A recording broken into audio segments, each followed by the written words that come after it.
The courtroom was unnervingly silent as 5-year-old Emily Carter stepped through the heavy wooden doors, her tiny hand clutching the leash of Rex, a German shepherd with a long jagged scar running along his side.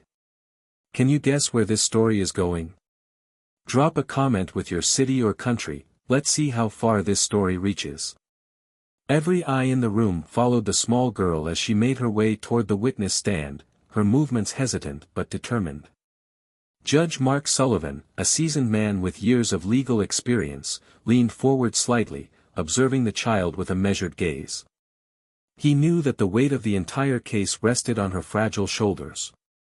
Emily was the sole witness to an attempted abduction, a case that could put a dangerous man behind bars for life. But there was one problem: Emily hadn't spoken a single word since the attack. Across the courtroom, Richard Hale sat at the defense table, his expression composed, even smug. A 45-year-old software engineer with an unassuming appearance, Hale had been arrested after an eyewitness placed him at the scene of Emily's attempted abduction. But his defense was solid: no physical evidence, no confession, and a witness who couldn't testify. His lawyer had already crafted a strategy that hinged on discrediting the traumatized child's ability to identify him.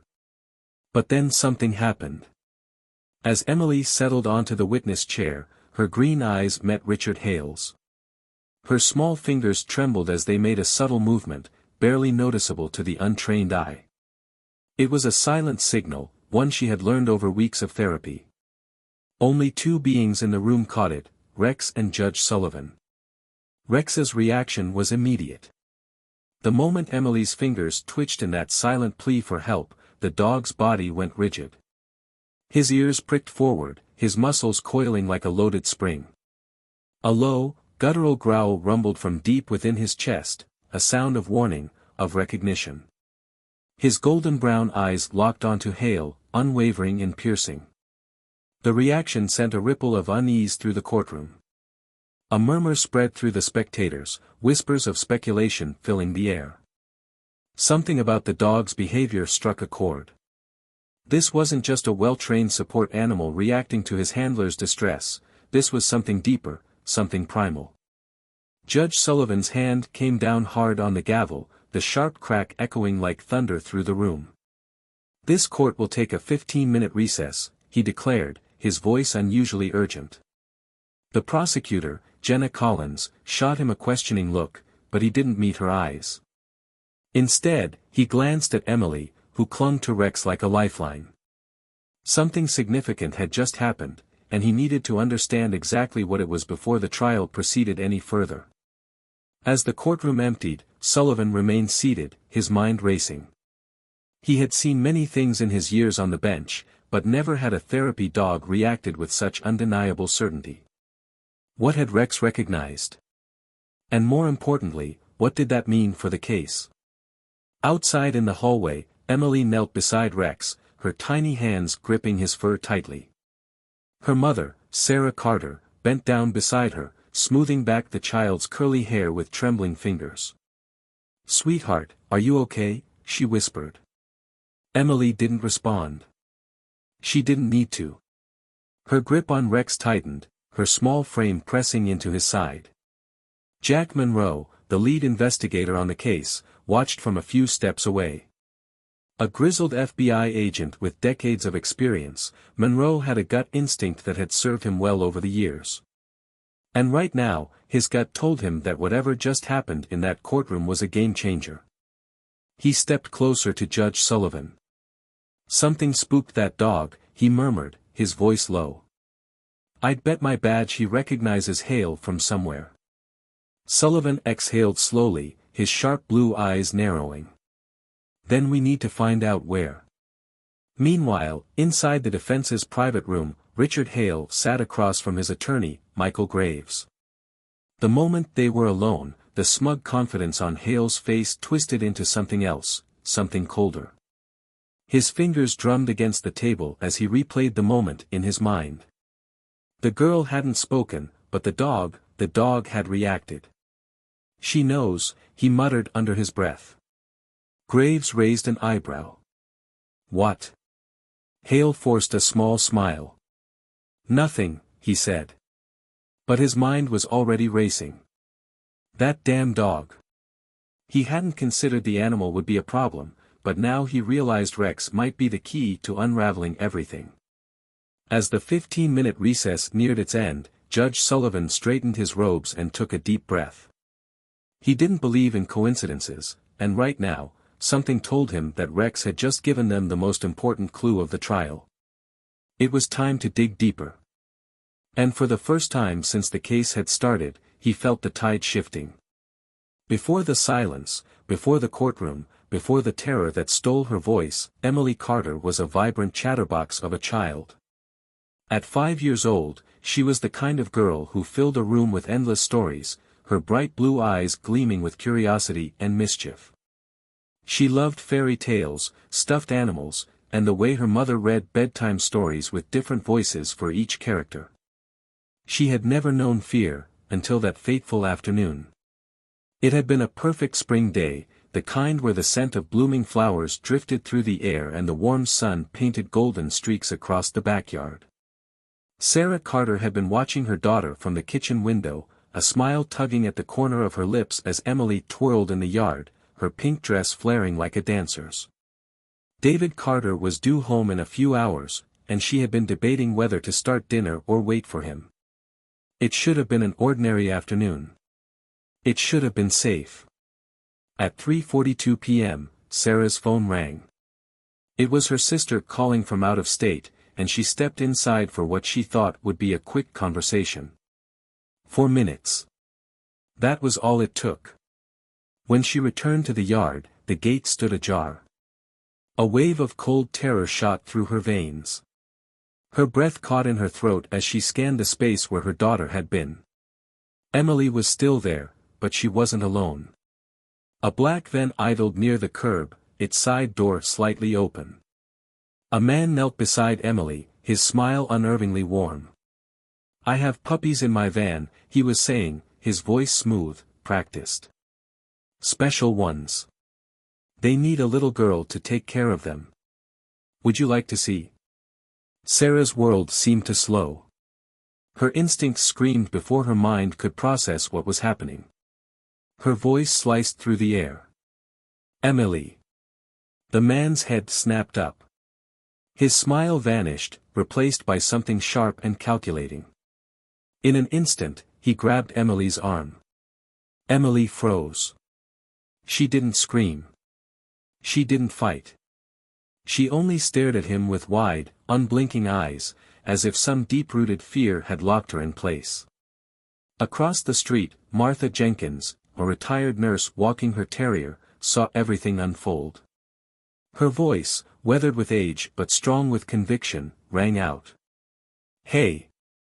Get away from that child." The man hesitated. His grip loosened for a fraction of a second. That was all it took. Emily yanked her arm free and bolted toward her mother. Sarah scooped her daughter into her arms just as the van's engine roared. The tires screeched against the pavement as the vehicle sped away, leaving black streaks of rubber on the road. Sarah clutched Emily tightly, her heart pounding against her ribs. But Emily didn't cry. She didn't say a word. She only buried her face into her mother's shoulder and trembled. The police arrived within minutes. Detective Jack Monroe, a seasoned investigator from the FBI's Child Abduction Task Force, took immediate control of the scene. His graying hair and sharp brown eyes spoke of years spent chasing shadows, searching for missing children who were often never found. He had seen this pattern before, too many times. "He fits the profile," Monroe muttered, flipping through a worn notebook. "4 children have disappeared in the last 18 months. All approached near their homes. All lured by promises of puppies." His partner, Agent Lisa Grant, knelt beside Emily, her voice gentle but firm. "Sweetheart, do you remember what the man looked like?" Silence. Sarah brushed Emily's hair back, her hands trembling. "Honey, it's okay. You're safe now. Can you tell the nice officer what he looked like?" Emily's small hands gripped her mother's sweater tightly. But she didn't speak. She didn't nod. She didn't shake her head. It was as if someone had flipped a switch, shutting her voice off completely. She hasn't said a word since I picked her up, Sarah whispered, fear creeping into her voice. She just won't talk. Agent Grant exchanged a look with Monroe. Selective mutism, she murmured. A trauma response. Monroe sighed, rubbing his temple. Without a statement, we don't have much. The description is vague, a man, a black van. It could be anyone. Martha Jenkins, who had witnessed the abduction attempt, stepped forward. I got part of the license plate, she said firmly. The first 3 letters, YKZ. Monroe's gaze snapped to her. That's something. Sarah, still clutching Emily, felt a surge of helplessness. Her daughter, once so full of life, had retreated into herself. And in the days that followed, it only got worse. Emily stopped playing. She stopped drawing. She refused to leave the house, flinching at the sight of passing cars. She barely slept, and when she did, her nights were filled with silent nightmares, her small body thrashing against invisible threats, her screams never coming, only gasps of terror that woke her parents in the dead of night. Sarah and David tried everything, story time, favorite foods, her beloved stuffed bunny. Nothing worked. The child they knew was slipping further and further away. One evening, Sarah sat across from David at the kitchen table, her eyes hollow from exhaustion. The therapist recommended a support animal, she said quietly. A therapy dog. David ran a tired hand through his hair. You really think that'll help? I don't know, Sarah admitted. But I'm willing to try anything. Neither of them could have known how much that decision would change everything. Because while Emily had lost her voice, there was someone who could still hear her. And his name was Rex. The air inside Dr. Laura Bennett's Animal Rehabilitation Center was thick with the scent of antiseptic and the earthy musk of fur. The room was quiet except for the rhythmic ticking of the clock and the occasional scratch of claws against the tiled floor. On a large orthopedic bed near the window, a German shepherd lay still, his deep brown eyes tracking every movement with quiet intensity. His name was Rex. Once, he had been one of the finest K-9 officers in the city's police force, a dog whose instincts and training had saved lives. But now, he bore the scars of sacrifice. One particularly jagged mark ran down his right flank, a permanent reminder of the night that ended his career. 3 years ago, during a raid to rescue a kidnapped child, Rex had lunged at an armed suspect without hesitation. The man had slashed at him with a knife meant for an officer, cutting deep into his flesh. Rex had subdued the suspect even as blood darkened his fur. But in the months that followed, the injury never fully healed. His mobility was affected, and the department, strapped for funds, made the difficult decision to retire him. He had been placed on a euthanasia list, deemed unfit for service. That was before Laura stepped in. Dr. Bennett had been running the therapy animal program for years, specializing in cases where animals could help trauma survivors. When she heard about Rex's case, she fought to adopt him, convinced that his sharp mind and unwavering loyalty still had value. And now, she was about to test that belief. Sarah Carter sat nervously in a chair, her fingers gripping the fabric of her skirt. Emily stood behind her, peeking out from behind her mother's shoulder. The little girl had refused to speak since the incident 2 weeks ago, and though she had attended therapy, nothing had coaxed a word from her. Laura knelt to Emily's level, her voice gentle. Hi, Emily. My name is Laura. I work with very special dogs, dogs that help kids who have been through scary things. Emily said nothing. Her green eyes flickered to the large German shepherd a few feet away. Rex sat patiently, his ears perked forward, but he didn't move toward her. He simply watched, his presence steady and unthreatening. Would you like to meet him? Laura asked. The little girl didn't answer. But she didn't run, either. That was a start. Sarah smoothed her daughter's hair. He's a very nice dog, sweetheart. He used to be a police dog, just like the ones in your storybooks. Laura gestured to Rex and gave a quiet command.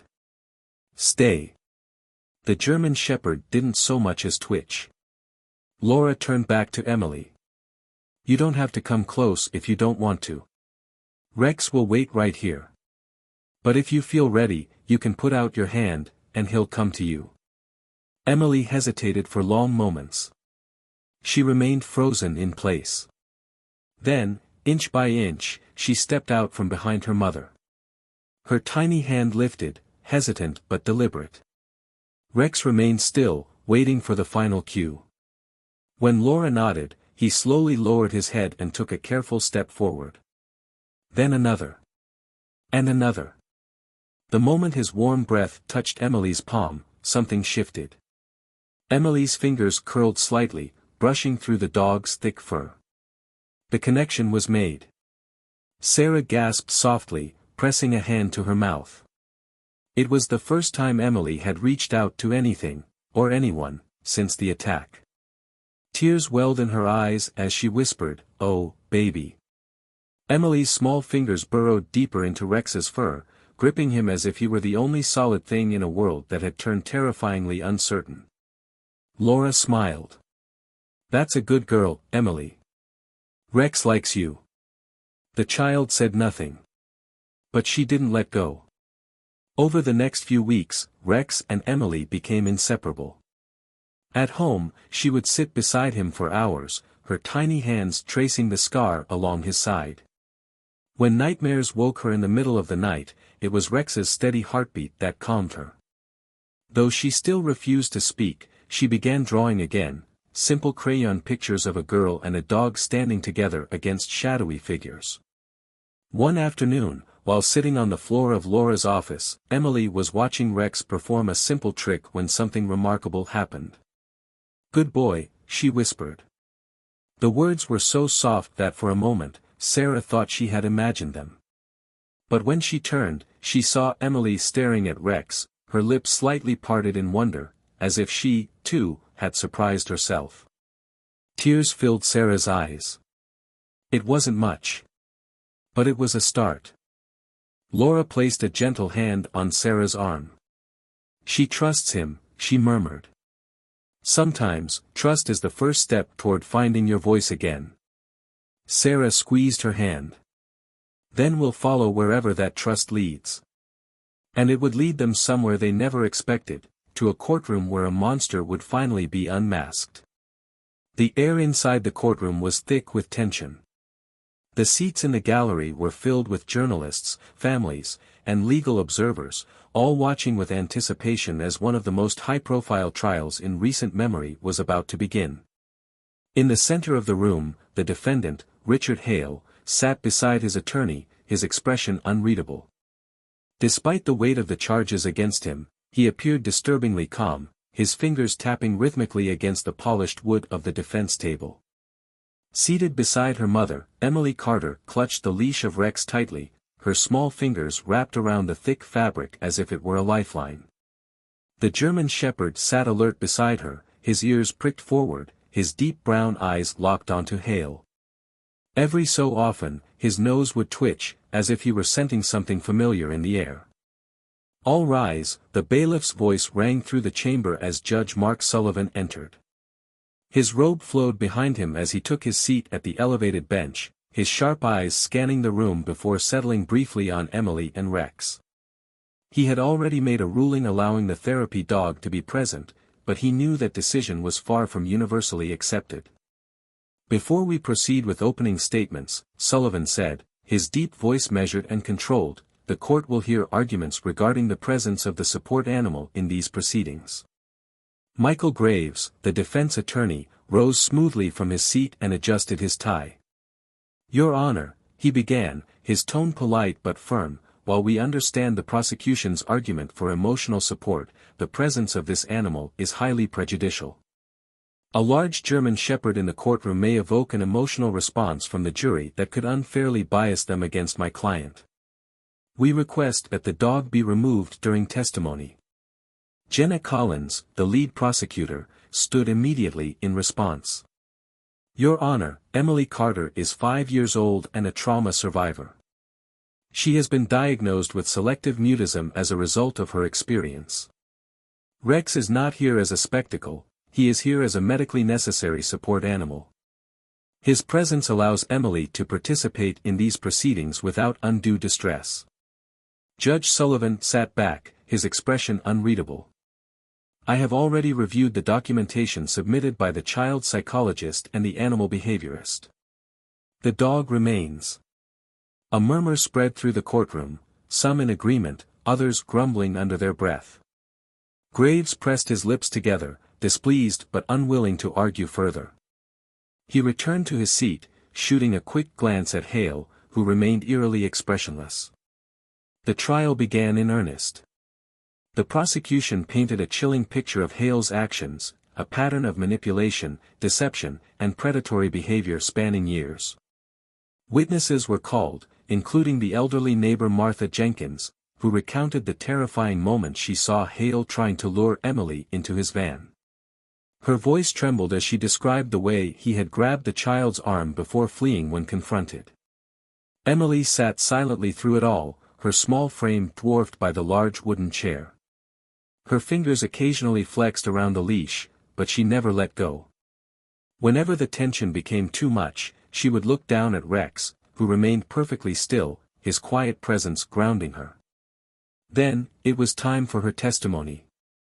A hush fell over the courtroom as Emily was gently led to the witness stand. Sarah Carter walked with her, her protective gaze never leaving her daughter. She helped Emily into the seat before stepping away, though her every muscle was taut with the desire to scoop her daughter into her arms and take her far from this place. Jenna Collins approached carefully, her demeanor soft and warm. "Hi, Emily," she said with a gentle smile. "I know this is a little scary, but remember, you don't have to say anything you don't want to. You can just nod or shake your head if you feel more comfortable. And if you ever need a break, you can let us know." Emily didn't look at her. Her gaze was fixed on the table, her breathing shallow. But then, as if sensing her unease, Rex pressed his body lightly against her leg. She reached down and gripped a handful of his fur. Slowly, she nodded. "Good," Jenna said, keeping her voice light. "Emily, can you tell us who was with you in your yard that day?" Emily hesitated. She didn't lift her head. But after a long moment, she slowly raised her arm and pointed, directly at Richard Hale. The defendant's expression didn't change. But something flickered in his eyes, a brief, involuntary tightening of his jaw. Graves immediately stood. "Objection. The child has been repeatedly shown images of my client prior to trial. This identification is unreliable." Judge Sullivan held up a hand. "Overruled. The jury will determine the credibility of the witness." Jenna continued. "Emily, did this man say anything to you that day?" The child didn't speak. Instead, she made a small movement with her hand, a subtle sign. It was the same signal she had given before. The one that Rex understood. The German shepherd responded instantly. His ears snapped forward.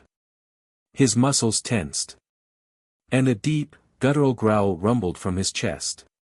It wasn't aggressive. It was a warning. The reaction sent a shockwave through the courtroom. Even Judge Sullivan sat forward, his brow furrowed. Graves stood again, this time more urgently. "Your Honor, I object. This is theatrics." But Sullivan wasn't listening. He was watching Rex. The dog had gone utterly still, his entire focus locked onto Hale, as if recognizing a scent only he could perceive. It was the same reaction he had when Emily first saw Hale. The same instinctual response. A thought struck Sullivan. Then, he turned to Jenna. "Miss Collins," he said, his voice carefully measured, "has this animal had any prior interaction with the defendant?" Jenna hesitated. "Not to my knowledge, Your Honor." Sullivan turned to the defense table. "Mr. Hale, have you encountered this dog before? For the first time, Hale showed real emotion. His fingers, which had been tapping so calmly earlier, now clenched into a fist. He remained silent. Then Jenna's eyes widened as a sudden realization hit her. She turned to her co-counsel and whispered something quickly. A second later, a member of the prosecution team rushed out of the courtroom. "What is going on?" Graves demanded, his patience thinning. Jenna straightened, her expression unreadable. "Your Honor, I request a short recess. There may be new evidence relevant to this case." Judge Sullivan studied her for a long moment before nodding. 15-minute recess. As the courtroom emptied, whispers filled the air. Speculation spread like wildfire. Had Rex just recognized Richard Hale? And if so, from where? Something told Judge Sullivan that the answer to that question would change everything. The weight of the case bore down on the prosecution team as new developments surfaced. Richard Hale had been officially linked to multiple disappearances, yet without Emily's full testimony, the trial teetered on the edge of uncertainty. What no one expected, however, was that the key to unraveling the case would not come from the child, but from the German shepherd who never left her side. The morning was crisp as the prosecution team, led by Jenna Collins, presented their next motion to introduce new forensic evidence. The soil samples found in Richard Hale's van had been analyzed, and the results pointed to a very specific location, a remote, unoccupied cabin in the northern woods. Detective Jack Monroe, having worked on similar cases for decades, knew what this could mean. "Your Honor," Collins addressed Judge Sullivan, "we request a 24-hour recess to follow up on a crucial lead. We believe this evidence may provide the final piece needed to close this case." Michael Graves, Hale's defense attorney, immediately objected. "Your Honor, this is nothing more than a delay tactic. My client has already been through extensive questioning, and there is no solid evidence tying him to this so-called cabin. Soil samples are circumstantial at best." Judge Sullivan's stern gaze silenced Graves. "Motion granted," he ruled. "The prosecution has 24 hours. Court adjourned." As soon as the judge's gavel struck, Monroe and his team mobilized. Rex, Emily's ever-watchful protector, was brought along for the operation. His reaction to Hale had been unmistakable, perhaps he could sense something that human eyes had missed. The search team arrived at the desolate cabin by early afternoon. The place was eerily silent, the surrounding trees whispering with the wind. A thick layer of dust covered the porch, yet faint footprints leading toward the back door suggested recent activity. Rex was the first to react. As soon as they approached the cabin, the dog's ears perked. His nose twitched with keen intensity. His body stiffened, tail erect, muscles poised like a coiled spring. He let out a low growl, pacing anxiously at the threshold. "This place is wrong," Monroe murmured. "Rex knows something's here." The team proceeded cautiously, weapons drawn. Inside, the cabin was sparse, a table, a cot, empty food cans stacked in a corner. But then Monroe noticed something peculiar. The wooden floor near the back wall had an unnatural seam, a faint indentation that seemed out of place. He knocked on it. Hollow. "There's something under here," he said. With swift precision, the officers pried the boards loose. What lay beneath sent a shiver down their spines. A narrow staircase spiraled down into a hidden basement. The air grew cold and damp as they descended, the dim light revealing a horrific sight. Children's belongings. Old toys. Small shoes. A faded pink backpack. And in the farthest corner, chained, but still alive, was a girl. Emma Sullivan. The 8-year-old had been missing for 6 months. Her face was pale, her clothes ragged. But the moment she saw the officers, her eyes filled with tears of recognition and relief. "Help," she whispered, voice hoarse from disuse. Rex reacted immediately, straining against his leash, whining as if sensing the suffering this child had endured. Monroe rushed forward, unlocking the chains, scooping Emma into his arms. "You're safe now," he assured her. "We've got you." Emma clung to him, her frail body trembling. The search had finally come to an end. But the nightmare wasn't over yet. Back at the courthouse, the news of Emma's rescue spread like wildfire. The gallery was packed as Collins prepared for the final strike against Hale. The judge allowed Emma's discovery to be introduced as evidence, along with the soil sample linking the cabin to his vehicle. "Mr. Hale," Collins addressed the defendant, her voice sharp as steel, "how do you explain the presence of an abducted child locked in a basement on a property tied directly to you?" For the first time, Richard Hale looked shaken. I don't know what you're talking about," he stammered.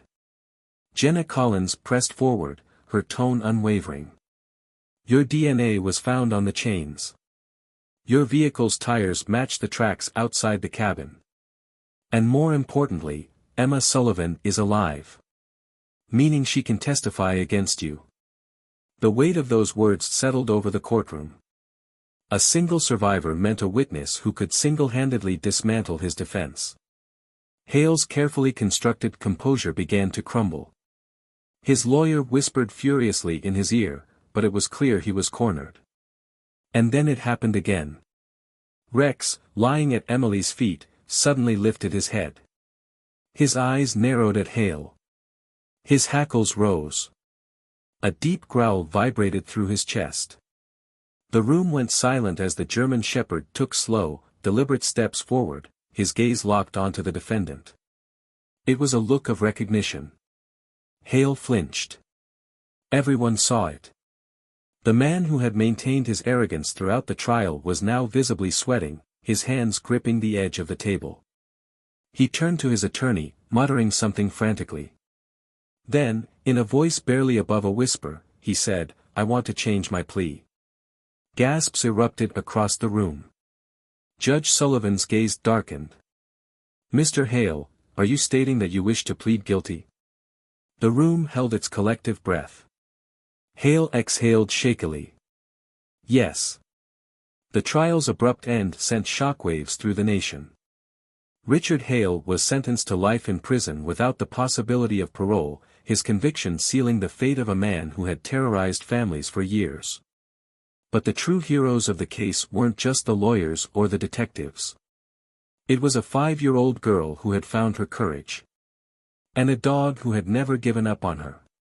In the days following the sentencing, Emily spoke her first words in weeks, holding Rex's face in her small hands.